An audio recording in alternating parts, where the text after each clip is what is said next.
Sunday the 26th of June, just stopping the Oakwood Goldcrest now, and what I tend to do, I'm going to try to do it one-handed, is take a look at the plant. If there's any weaker shoots in amongst them, I tend to do it more by feel than anything else.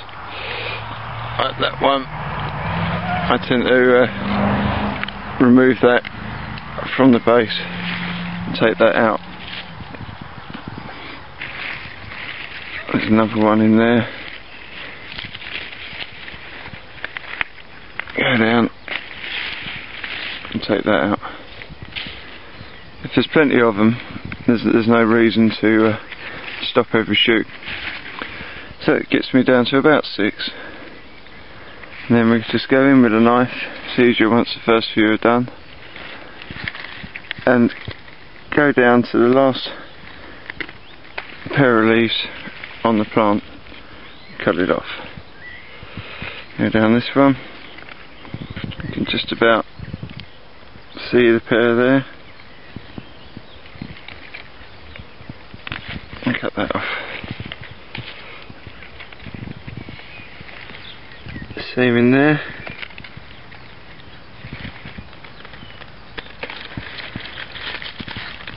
Take that out.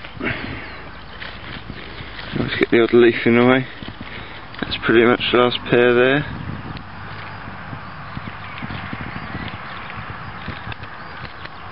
I'll take that out.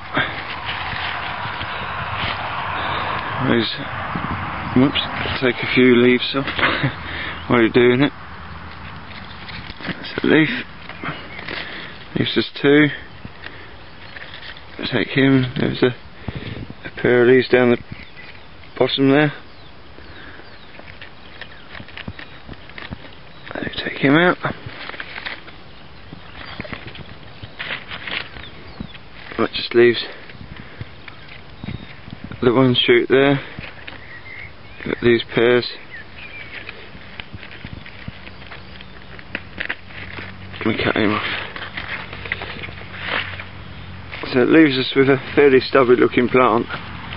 If you just take that off there, you can see it better.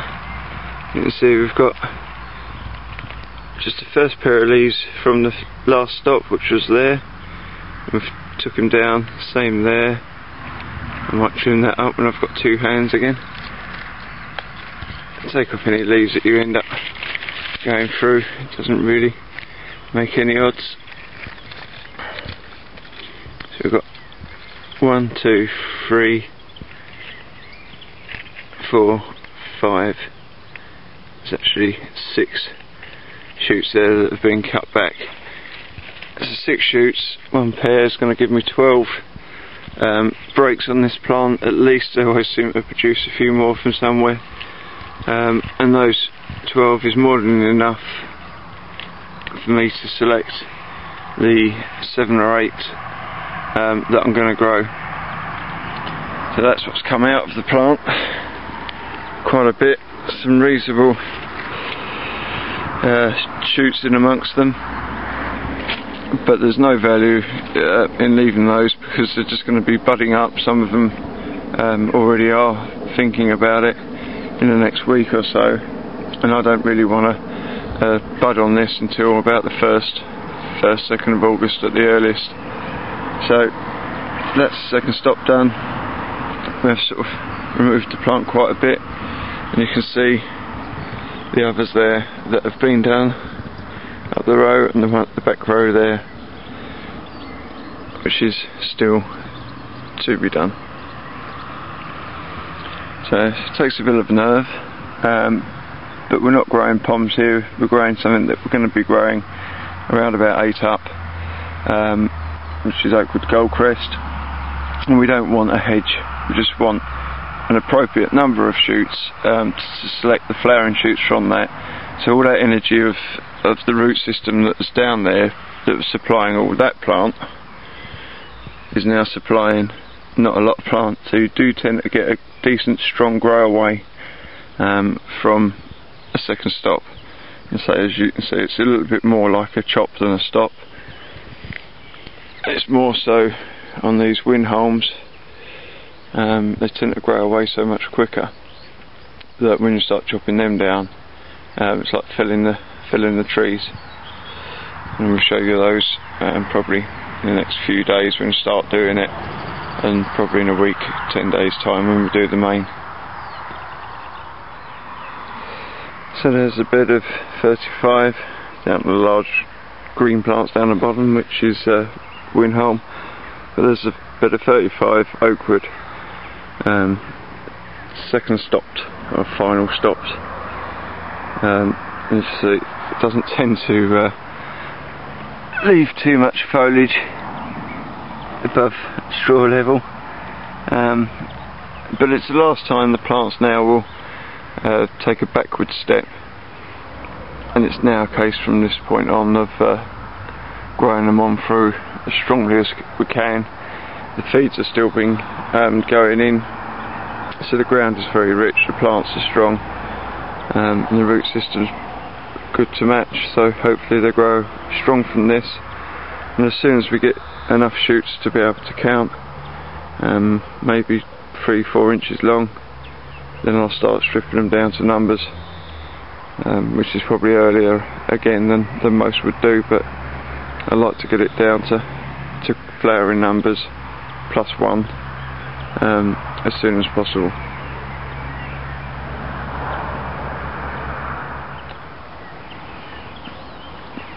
Monday the 27th is the plant on Narrows Treacia, and although it's a large, just to get the same treatment. Now again, looking into the plant, there's a couple of weaker shoots that if you cut them back they're just not going to give you any strength, so we take those out.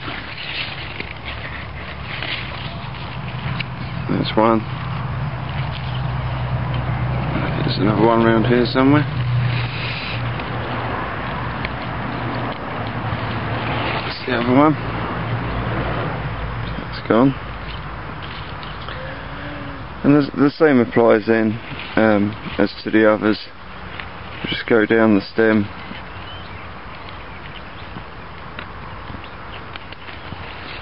And cut.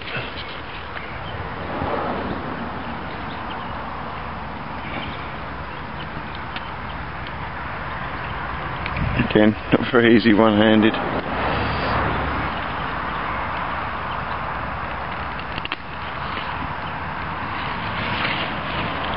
Take those out.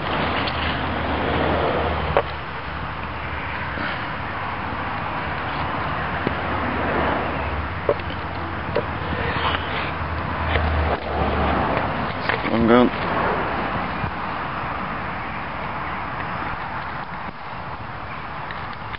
That's that one. And one more.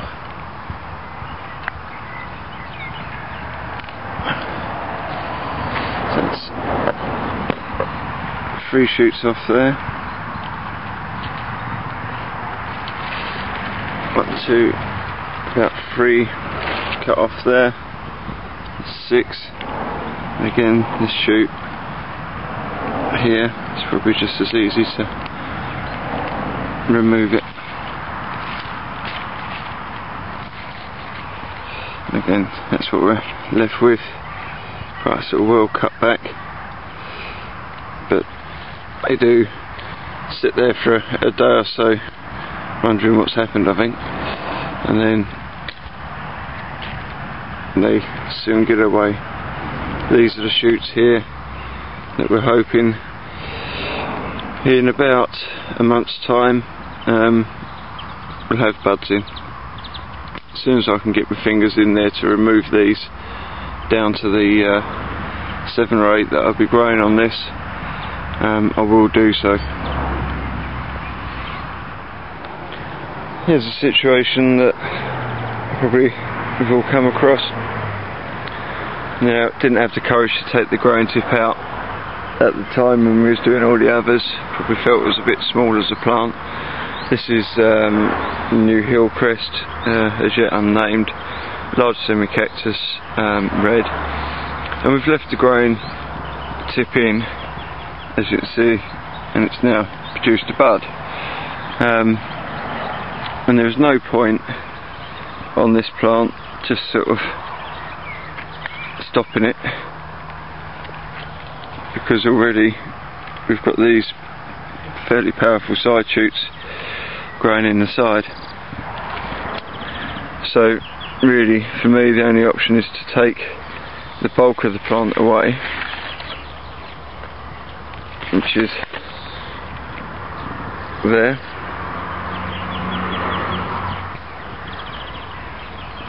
leaving these lower shoots that have developed, and then again remove the weaker ones, and it's left us with about 4 decent shoots on those, and then cut back.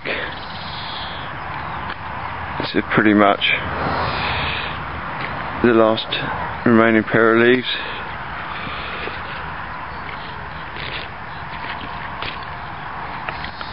And there's some bits of fluff again growing down there.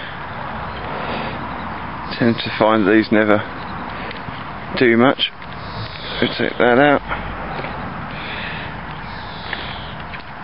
That's another one there. To leave us about 4 shoots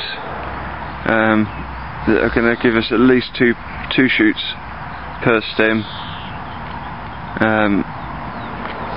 which is about 8. I mean, I'm going to be growing this probably 5 up, so it gives us plenty to choose from, and it's the only way really of getting a clean stop into a plant that hasn't been stopped before.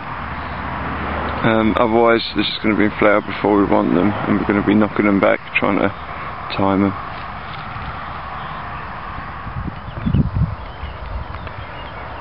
One thing that can happen when you half prune these back is that what you're effectively doing is exposing the underleaves that have been protected by those that are above them. And when we've had 2 days now, Monday was about 27 degrees, yesterday was pushing 30 degrees, so these leaves have been sort of shaded from the sun, and then some idiot comes along with a knife and butchers the top of the plant off, and you get a little bit of scorch on the end of the odd leaf here and there. It's not really a problem, it never looks pretty, but if you do look, these have been done from Sunday. You can see in the joints there is already signs of new shoots coming, and it's those that I'm interested in.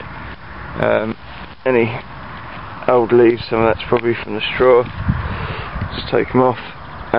The new ones are the ones that we want to look after and protect, and once they start getting going, then we'll start stepping up the spraying program. I'll probably go along and do all the tops of the canes very soon before they get going, to try to lose as many earwigs as I can. So if this is what happens to you, don't panic, it happens every year, especially if there's a bit of sun about. It doesn't seem to affect the plants.